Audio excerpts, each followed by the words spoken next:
guys, how's it going today? I wanted to read you a short story from this collection by Keelan Patrick Burke. I think that's how you say his name, sorry. This is called Dead of Winter, and it is a series of seven short stories. So I wanted to read one of them for you. I think I'm just going to read the first one because I've read it and I liked it. And I gave it 4 stars when I read it, so I'm just going to read it for you. Hope you enjoy. The 2 men standing in Ryan's backyard were like irises in the eyes of winter, and they were looking right at him. The boy stood in his bedroom, the cold licking his wrists and ankles. He shuddered. His bed stood only a few tantalizing feet away. The window was even closer. But he couldn't move. Not yet. It was as if those faceless men playing statues in his backyard wouldn't let him look away, wouldn't let him call his parents. Not that that would do any good anyway. Dad had come home drunk enough to fill the entire house with the smell of sweat and whiskey. Mom was asleep on the couch, exhausted after carrying his father up the stairs and roaring abuse at him. They wouldn't be in any mood to entertain Ryan now. Just your imagination, they'd say. But it wasn't his imagination, nor a dream. He had blinked his eyes once, twice, 3 times. He'd pinched his arm hard enough to force him into stifling a yelp, and there would be an angry red welt there tomorrow. He'd gone to the bathroom to pee and splashed cold water onto his face, and when he returned, they were still there.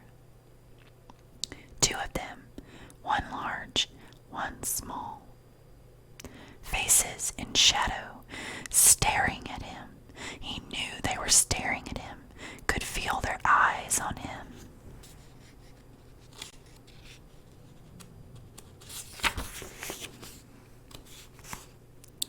It was snowing again, now, but that didn't seem to bother them. They simply stood, unmoving, watching him with fierce interest, waiting for something maybe. But what? Again, he thought of rousing his parents, but what if they didn't believe him or got angry? At least he wouldn't be alone. At least then he could track them in here and let them see for themselves that he wasn't lying or imagining things. But would the men still be there? Courage bloomed in him like a warm flower, and he willed his legs to move. In a heartbeat, he was padding across the cold floor. He yanked the door open, and the narrow hallway beyond yawned into view.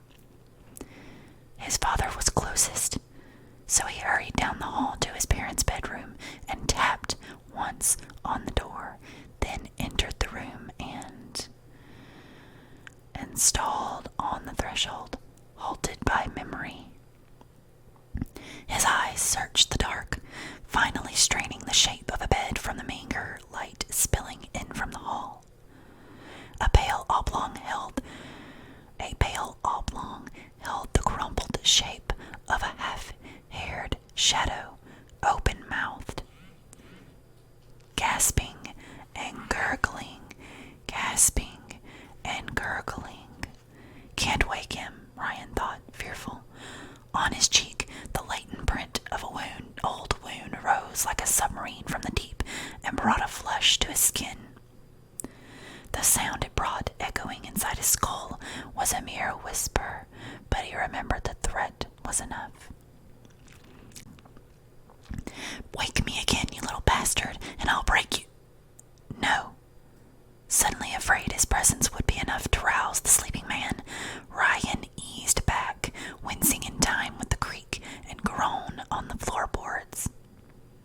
He paused once more on the threshold, listening.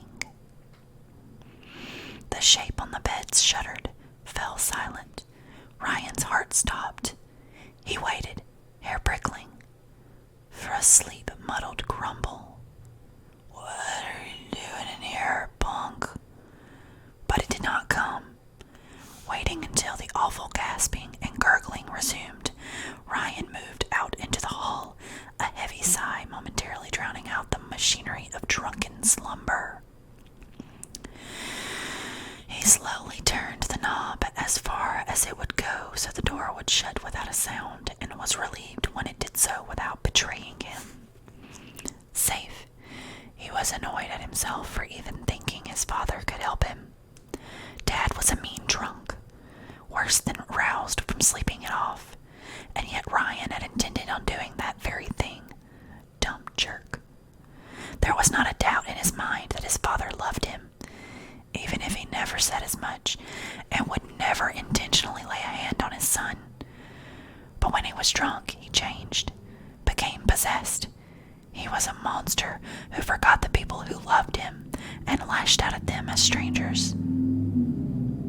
He hurt them, then wept in the morning when he saw what he'd done. A broken finger, a bleeding nose, a cut cheek, a broken heart. Ryan's breath whistled through his nose as he approached his bedroom. The door was opposite the stairs, and now indecision cut through him. Wouldn't it be wise to check and make sure the men were still there before trying to wake his mother? Sure it would. But what if they weren't?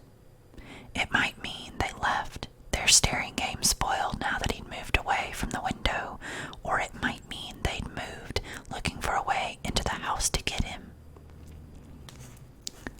The thought chilled him, but not nearly as much as the one that followed it. What if they're already inside? Ryan swallowed, braced a hand against the wallpaper to steady himself. He listened to the sounds of the house. Creak, groan, sigh, creak, all in time with the soughing of the wind through the eaves. But weren't those creaks like footsteps mounting the stairs? Wasn't that groan like a stubborn door being carefully shut? The sigh, the inexorable breath, released at least by someone who'd been holding it. Ryan began to tremble. Creak, groan, creak. Someone on the stairs. Creak, creak, sigh. Hello? Ryan's voice was tiny and quickly swallowed by the shadows hanging in the corners of the hall. Creak, creak, creak. Who's there? The wind answered him. Ryan, he was sure it said. The footsteps drew closer. This was not imagination either. Ryan felt his bladder let go, soaking his pajama bottoms as tears welled in his eyes. Not imagination at all, and that was unfortunate, for at that moment the lights flickered, just as the maker of those creaking sounds reached the top of the stairs and stepped onto the landing, and there was no one there. Lights buzzed, shadows leapt, but the hallway was empty. And from his father's bedroom, the suddenly reassuring sound of a hacking cough quickly became a gurgling snore once more. Shivering, Ryan looked down at the puddle between his feet. He would have to clean it up before he got in trouble, but that could wait. He was already in trouble, but this kind of trouble was the very worst kind. The kind of trouble where you're not sure who's after you or why. All you know is that they are. He stepped around the puddle, hands still splayed against the wall, the floor creaking and cold, the wallpaper he'd always hated whispering beneath his fingers, and swung into his room. The moonlight was splashed across his bed, smothering darkness in the folds where he had thrown back the covers when something had woken him up and drawn him into the window. As it drew him to the window now, his body tensed, eyes wide and still moist. They won't be there, he knew. They won't be there because they're in the house with me, probably creeping up at the stairs right now. His certainty was reinforced by years spent watching horror movies at his best friend Larry's house on Halloween. Horror movies. He knew his parents didn't approve of. Larry's parents didn't care. Sometimes they even joined them in watching them. In horror movies, the thing that was after you always stood motionless when you caught sight of it. Then, when you brought your parents back, babbling and screaming about the monster in your closet or on the ceiling or under the bed or outside your window, and pointed at where you'd seen it, it would be gone, making you a victim of something almost as bad as the monster. Enraged parents. It could wait, then, until Mom and Dad were sound asleep before creeping out to kill you. Now, he slowly stepped up to the window, his breath held, the feel of the wet pajama pants unpleasant against his skin. They won't be there. But they were, and in the same positions as before. A sudden need to throw open the window and shriek, "What do you want, and why are you standing in my yard?" down at them, struck Ryan hard in the chest, and he almost acted on it. Until reason kicked back in, and he stopped himself. That would be crazy. Opening the window might be just the move they were waiting for. His breath fogged against the glass and warmed his face. He noticed something then. Something awful. Something he should have noticed before. The air around the figures was still, unbroken. They have no breath. A noise in the hall made him jump. Creak. Creak. Thump. Ryan started to turn, and one of the men in the yard moved. Ryan gasped. The move had been slight, so slight that he had almost missed it. The one on the right had tilted its head at him, as if confused by his actions or the lack of them. But as much as it seemed he had to, he couldn't dwell on that now, because this time there was definitely someone out in the hall. The creaking of the floorboards he could have explained away as the same phantom walker he'd imagined on the stairs, but the thump could be nothing but a footfall. Thump. There it was again. Heart hammering madly, Ryan cast a quick glance over his shoulder, almost expecting to see the people in the yard had flown up and were leering in at him, their dead faces pressed against the glass. But no, they were still down there watching, ringed by leafless walnut trees. Ryan padded slowly across the room and stopped a few feet from the door. Somewhere out in the hall, a door opened. No attempt had been made to hide the sound of the knob rattling or the hinges creaking. Unsteady footsteps thumped 1, 2, 3 across the hall. Stopped. Ryan's breath rasped. He shook, folded his arms to steady himself. Silence. The fear within him seemed caught on the scale dead center between relief and outright screaming terror. The footsteps were too confident, too uncaring to be those of an intruder. Dead. Thump. Thump. Thump. Again they stopped. The only bathroom in the house was downstairs. Ryan seized on the memory of many nights waking to the sound of his drunken father struggling to negotiate the hallway, blinded by the light. His old man had even fallen down the stairs once and sprained his ankle, though the following day he'd claimed he twisted it while playing baseball with his cronies. But Ryan knew different. He heard it all, the rattling calamity, the startled cry, the hiss of pained breath through clenched teeth, the call for Mom.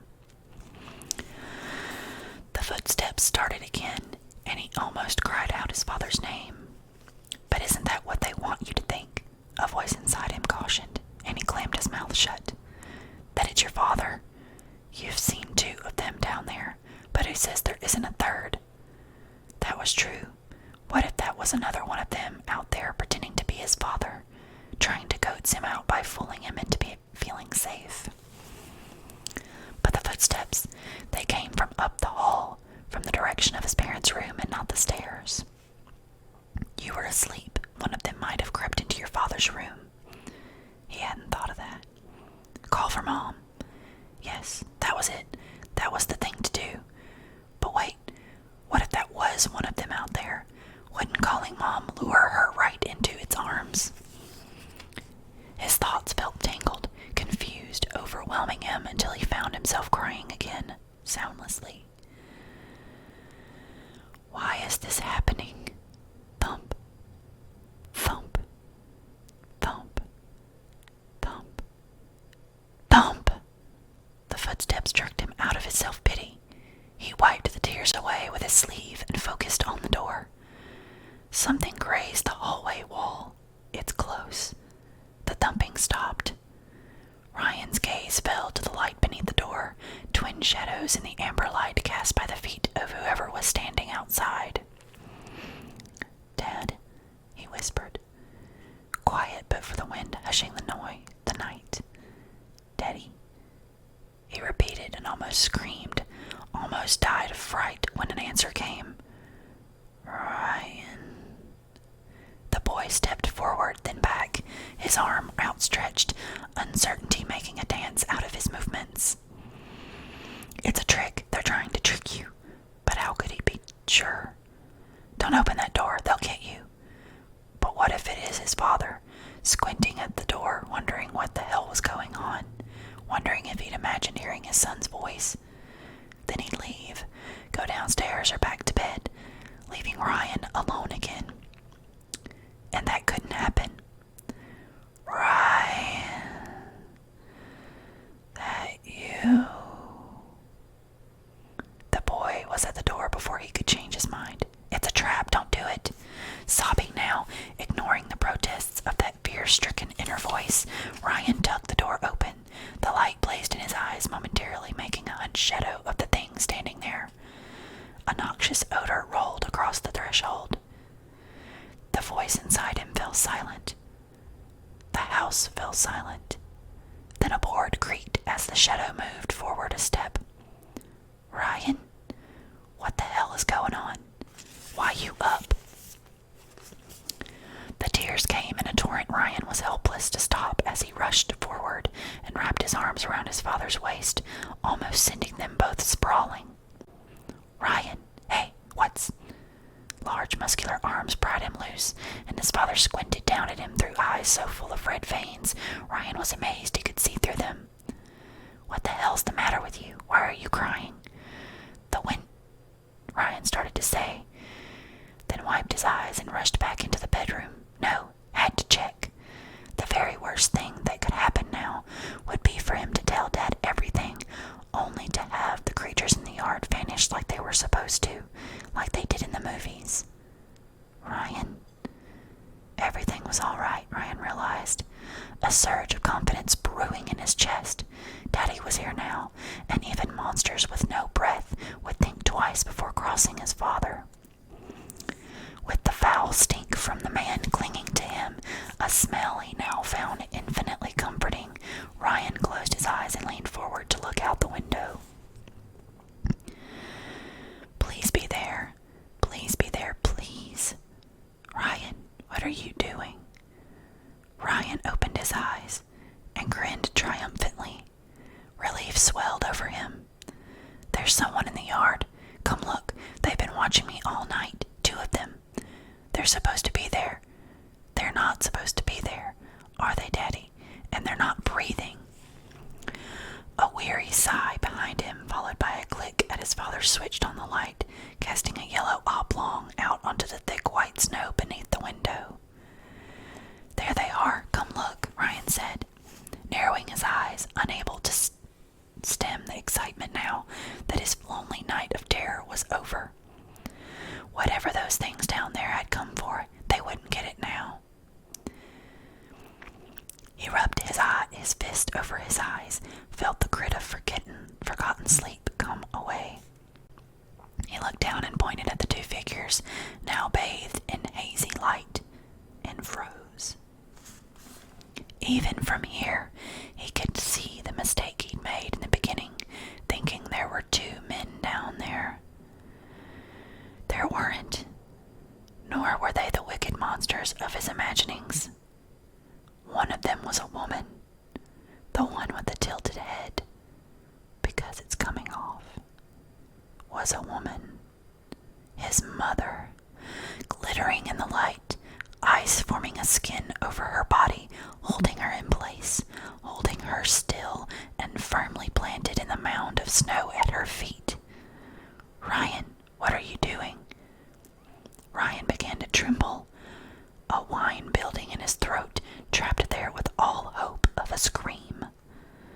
Daddy sounded as if he needed to clear his throat.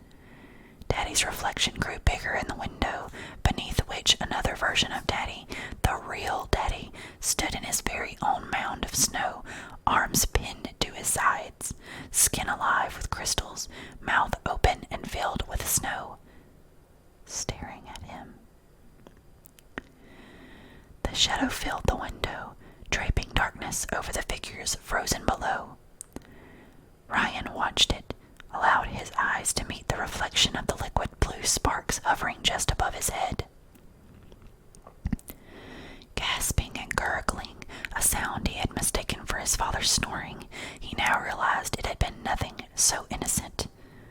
As icicles met his skin and darkness filled his eyes, all awareness of pain and death swept away from him, leaving him with one single shred of a thought: that in the morning there would be 3 snowmen in the garden.